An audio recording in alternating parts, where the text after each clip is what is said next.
ऐसे भक्तों के संग में जाने से तुरंत ही हम जो है शुद्ध हो जाते हैं। फिर क्या बोल रहे हैं, सद्य पुनन्तु उपस्पृष्ठा। सद्य मतलब तुरंत ही पवित्र करते हैं। उपस्पृष्ठा केवल संग द्वारा, मतलब ऐसे व्यक्ति के पास संग मत करना मतलब क्या होता है? संग मतलब जाके बैठ जाना संग हो गया। उनसे श्रवण करना, उनसे जो है उनसे सुनना, उनसे प्रश्न पूछना। सबसे ज्यादा जो इंपॉर्टेंट है वो है उनसे सुनने के बाद उनसे प्रश्न पूछना, जो अपना डाउट है उसको क्लियर करना। तो ये संग में आता है। अगर किसी व्यक्ति के साथ हम जाकर के बैठ के आ गए पैर छू करके प्रणाम स्वामी जी, तो क्या पवित्र हो जाएंगे? आपको स्वीकृति मिलेगा। आप उनका तेज है, भगवान का चरण कमल को धारण करके चल रहे हैं, भगवान का सेवा है किए हैं, तो उतना तो शक्ति है उनमें कि आप जो है स्वीकृति आप में आ जाएगी। लेकिन आपको अगर शुद्ध होना है पूर्ण रूपेण, तो फिर उनका संग करना पड़ेगा, साधु संग करना पड़ेगा। तो वही साधु संग के बारे में यहाँ बताया गया है। सद्य पुनन्तु उपस्पृष्ठा स्वरधुनि आपोनु सेव्या। फिर गंगा जी से इसका तुलना किया गया है। गंगा जी को क्या बोलते हैं? स्वरधुनि बोलते हैं। मतलब जो भगवान के चरण कमलों से निकल करके जो है चलती आ रही है, भगवान शिव जी के जटाओं के ऊपर बहने के बाद धरती पे आके गिरी है। तो ऐसे गंगा जी जो है स्वरधुनि आपो, मतलब आप मतलब होता है जल का समूह। तो स्वरधुनि का जो जल का समूह मतलब गंगा जी का जो जल है, इसको जो नित्य सेवन, जो एकदम नियमित रूप से इसका जो सेवन करे, तब जाकर के जो शुद्धता प्राप्त होता है। नियमित लंबे समय तक, अनंत काल तक सेवन करने से जो शुद्धता आपको प्राप्त होगी, वो भक्तों का तुरंत संग करने से क्षण भर में प्राप्त होता है। तो ऐसा क्यों है? गंगा जी भी तो भगवान के चरण कमल से निकली हुई है, तो उनका जो है बार बार सेवन करना क्यों पड़ता है? क्योंकि वो हमारे पाप को मिटाती है। क्या?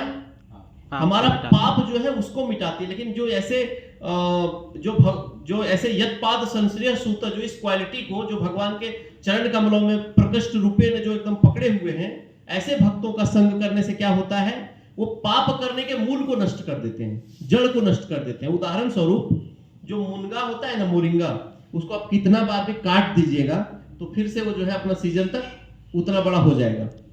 तो आप गंगा जी में स्नान किए मतलब मुनगा को, पेड़ को काट दिए, और ऐसे भक्तों का संग किए, इसका मतलब जड़ से उखाड़ के फेंक दिए, फिर वो नहीं आएगा।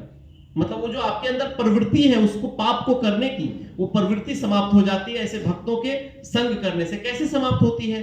तो उन भक्त के पास ऐसा ज्ञान रूपी तलवार है जो आपके अज्ञान को काट देता है, और धीरे धीरे आप जो है ऐसे भक्तों के संग में आकर के शुद्ध हो जाते, पवित्र हो जाते हैं। तो इस प्रकार से दूसरा लॉजिक इसमें यह भी है कि भगवान के चरण कमल से निकलने के बाद माता गंगा दूर जा रही है, और भक्त लोग हर दिन भगवान के चरण कमल के एक कदम जो है, वन स्टेप फॉरवर्ड मूव कर रहा है, आगे बढ़ रहा है। कैसे आगे बढ़ रहा है? तो आप आज 16 माला जप किए, आज आरती किए, आज अपने पूर्ण रूपेण नियम का पालन किए। हर दिन 16 माला जप करना, भगवान का आरती करना, भगवान का दर्शन करना, भगवान का सेवा करना, ये बहुत ही जरूरी है भक्तों के लिए। क्यों जरूरी है? क्योंकि आप जैसे जैसे हर दिन एक स्टेप आगे बढ़ते हैं, जैसे ये सारे प्रक्रिया को दोहराते हैं, वैसे ही आप भगवान के चरण कमल के प्रति एक कदम आगे बढ़ जाते हैं। इसलिए भक्तों में वो शक्ति आ जाता है कि भक्त लोग का संग करने से किसी भी व्यक्ति को शुद्धता प्राप्त होता है और पवित्र हो जाते हैं। तो इस प्रकार से श्लोक का जो है वर्णन कर रहे हैं सूत गोस्वामी के बारे में। किन्हीं का कोई प्रश्न, क्वेश्चन, टीका, टिप्पणी? जैसे जो साधु लोग हैं तो भगवान से उनको जो शक्ति मिलता है विशेष, तो थोड़ा कैसे भगवान से उनको विशेष शक्ति जो है वो मिलती है? जैसे प्रचार जो कर रहे हैं जो साधु लोग ना, जैसे बहुत प्रकार के साधु लोग हैं, अलग अलग प्रकार के साधु लोग हैं। कुछ अपनी जादुई शक्ति दिखा देंगे, कुछ कर देंगे, कुछ कर देंगे। तो शक्ति उसके पास भी है, लेकिन भौतिक शक्ति और आध्यात्मिक शक्ति, ये दो शक्तियों का दो विभाजन है। भौतिक शक्ति मतलब जो जादू वादू आपको दिखा दे रहे हैं, आपका कुछ कल्याण कर दे रहे हैं, ये भौतिक शक्ति है। तो इस भौतिक शक्ति से कल्याण नहीं होगा, आप फैसिलिटेट हो जाएंगे, आपका जीवन आसान हो कर सकता है। लेकिन ये जो आध्यात्मिक शक्ति वाले जो साधु लोग हैं, वो आपके जीवन को पवित्र कर सकते हैं, वो आपको पवित्र कर सकते हैं। जो प्रचार कार्य में लगे हुए हैं, जो भगवत गीता से श्लोक कोट करके आपको बता रहे हैं, जो श्रीमद् भागवतम का वर्णन आपको सुना रहे हैं, ऐसे भक्तों का संग करने से जो है, ये दो विभाजन में से ये जो भाग है, इस भाग वाले भक्तों का संग करने से ही पवित्र होंगे आप। दूसरा विभाग वाला भक्त से आप फैसिलिटेट हो सकते हैं, मतलब आपको आसान हो सकता है कुछ जीवन में कुछ समस्या कुछ मतलब हो सकता है, लेकिन मेन जो आपको जीवन को जो सोल को जो चाहिए, जो आत्मा को चाहिए, वो देने वाला कार्य जो है ऐसे भक्त लोग कर सकते हैं जिनका यहाँ पे वर्णन हो रहा है, जो भगवान के चरण कमल से जुड़े हुए हैं। उनको क्या शक्ति मिल जाती है, वो क्या शक्तिशाली हो जाते हैं, उनको क्या सिद्धियां मिल जाती है? नहीं, उनके अंदर दया बढ़ती है, उनके अंदर जैसे जीव दया। कैसे? जैसे आपको किसी ने प्रचार किया तो क्यों किया? आपसे कोई लाभ हो रहा था क्या उसको? नहीं, तो जीव दया उस व्यक्ति के अंदर है, वही उसका शक्ति है। वो जीव दया की वजह से जाकर के किसी व्यक्ति को दयावश जाकर के प्रचार कर रहा है। दयावश प्रचार करना उसी प्रकार है जिस प्रकार एक प्यासे व्यक्ति को समझा करके पानी पिलाना है,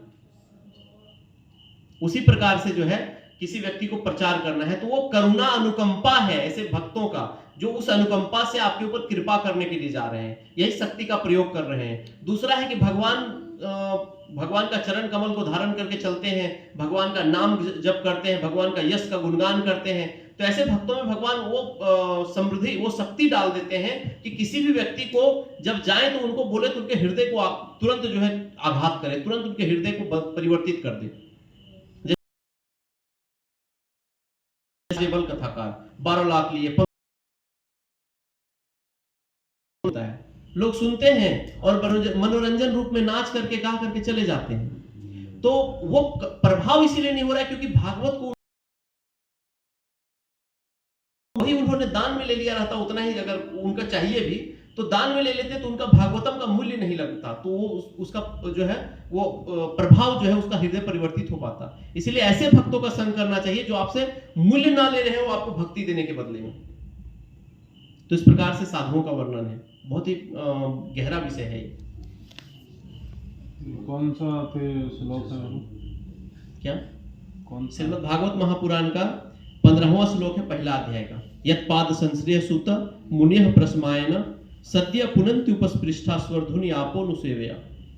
इसके बाद फिर भगवान का बोल रहे हैं, को वा भगवतस्तस्य पुण्य श्लोके डगर्मन शुद्धि कामो न सुनया कल दशः कलिमलापन। बोलते हैं ऐसे भगवान का कौन यश नहीं सुनेगा जिनको